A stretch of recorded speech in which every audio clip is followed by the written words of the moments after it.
Alrighty, here we go. We're going to talk about the third conditional. So we have videos about first conditional, second conditional, and now we're going to talk about third conditional and then a little bonus, mixed conditionals.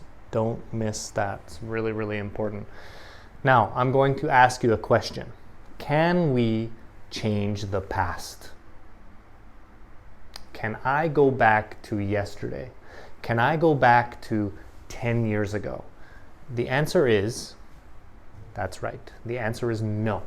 I can't go back to the past. So that is what I want you to understand for this video. Really, really important. We can't go back to the past.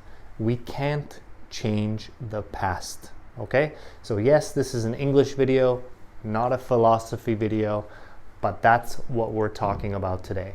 What if you could change the past? If you could go back to yesterday, what would you have done different? If you could go back or could have gone back, or if you could go back 10 years ago, what would you have changed? What would you have changed 10 years ago? Now that's not possible.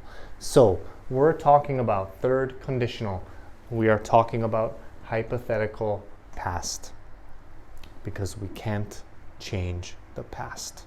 So we're going to look at this just 4 or 5 different examples. There's no other way I can really teach this, but I just want you to follow the form of the third conditional. So we're going to do if plus past perfect. So that's subject plus had plus the past participle. And then subject plus would plus have plus past participle, right? Subject plus would plus have plus PP. All right, so let's take a look at some examples because it's kind of the only way that I can give you this knowledge. All right, so let's think about this video.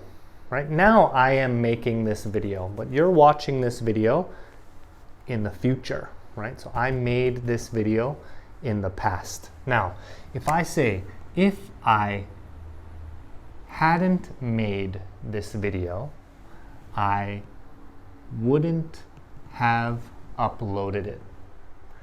If I hadn't made this video, I wouldn't have uploaded it, right? So this is unreal. This is not possible because I made the video, right? This is the real situation. This is real. I made this video. You're watching this video right now. I made it yesterday. I made it last week, right? If I hadn't made this video, so I want to go back to the past and I want to not make this video, delete, or I make a different video, something like that. If I hadn't made this video, I wouldn't have uploaded it. But what did I do? I uploaded it, right? This is real. So the good news about third conditional, actually I think this is really, really easy to understand because the real and the unreal are always opposite. The real and the unreal are always opposite. If I hadn't made this video, I wouldn't have uploaded it. But the reality, the real situation is, I made this video, so I uploaded it. I made this video, so I uploaded it. All right, let's try another example, okay? So, I live in Singapore. I am a teacher. I live in Singapore. I am a teacher. I am not from Singapore. I'm from Canada, right? So, but I moved to Singapore because I became a teacher. So why did I come to Singapore? I moved to Singapore because I became a teacher, right? I became a teacher, I looked for some different jobs, and boom, Singapore, I found a job, right? But I wouldn't have moved to Singapore if I hadn't become a teacher. So you can see that I've switched the 2 clauses around. That's no problem. Just like first conditional, just like second conditional. I can switch these two things around. If I hadn't become a teacher, I wouldn't have moved to Singapore, right? But I became a teacher, right? This is the real situation. Now I'm a teacher. I became a teacher in the past, 15 years ago. Wow, long time, right? But if I hadn't become a teacher, I would have stayed in Canada. But I didn't stay in Canada. I moved to Singapore, right? So this is the real situation. So remember, the real and the third conditional, the unreal, are always opposite.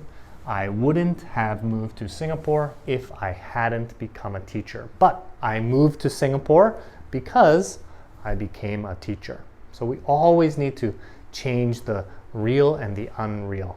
So this should be, in my opinion, I think this is actually really, really easy. So don't, my question or my request for you is, please don't think too much. This is actually really, really easy. Just change the real to the unreal. Easy. All right. So if I had known, just another example, if I had known her number, I'd have called her, right?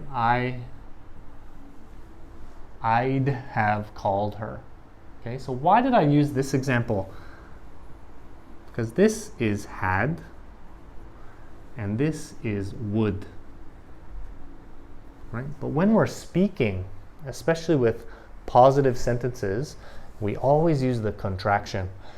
If I'd known, right? Her number, I'd have called her. Exactly the same pronunciation. If I'd known her number, I'd have called her. Exactly the same pronunciation. If you want to hear that in native speaker speed, if I'd known her number, I'd have called her, right? I'd have, right? Actually, we even make this I'd have called her, right? But I ask you a question. Did I know her number? No, I didn't, right? I didn't know her number. I didn't know her number. I'd have called her. Did I call her? No, I didn't call her. I didn't call her. So maybe someone will say, hey, why didn't you call her? Oh, I'm so sorry. I didn't know her number. If I had known her number, I would have called her. But I didn't call her because I didn't know her number. I know I'm repeating myself, but this is actually really, really easy. Of course, if you have any questions, yeah, you can ask me because I'm a nice guy. All right, so that is the third conditional. That is the third conditional. Now, what we're going to look at is how we can mix the second conditional and the third conditional together. Now, we can do this because the second conditional is hypothetical present, and the third conditional is hypothetical past. So because both the second conditional and the third conditional are hypothetical, unreal, impossible, we can mix those together, all right? So just like this first example, if I hadn't made this video, I wouldn't have uploaded it, right? So these are two past actions, right? I made the video and I uploaded it. Those are two past actions. But what if we have a present action and a past action together? Good question. Here we go. If I hadn't made this video, so same, right? I made it. And this is past. So we use the third conditional, right? If I hadn't made this video, you wouldn't be watching it. You are watching this video. You are watching this video now, right? So this is now. So this is present. So this is second conditional. But it's unreal because you are watching this video, right? Hi, I'm Matt. You're the student. You are watching this video. But if I hadn't made this video, you wouldn't be watching it right now. You would be watching a different video, or you would be sleeping, or you would be studying, something like that, okay? So we're mixing these two unreal situations. Important, this one is past, this one is now, right? This one is now. All right, so I wouldn't know my wife. So now I know my wife, right? I see her every day, all right? But I wouldn't know my wife, okay? This is now, right? So this is second conditional, right? This is now, this is second conditional. Of course, I know my wife, but I wouldn't know my wife if I hadn't met her, right? So this is the past. So that's why we use the third conditional. So again, I've also switched it around, no problem, exactly the same meaning. Just here we have a comma, here we have no comma. That's the difference in writing, speaking, exactly the same. So that's it. That is the third conditional. That is also mixed conditionals. That's a bonus. That's not in your textbook if you're one of my students. So there you have it. This is not easy to create, but I think it's easy to understand. So if you do have an example, share that with me. Let me know your example, and yeah, we'll go from there. So if you like this video, hit like. If you don't like this video, hit like, subscribe, and thank you so much for watching, and see you next video.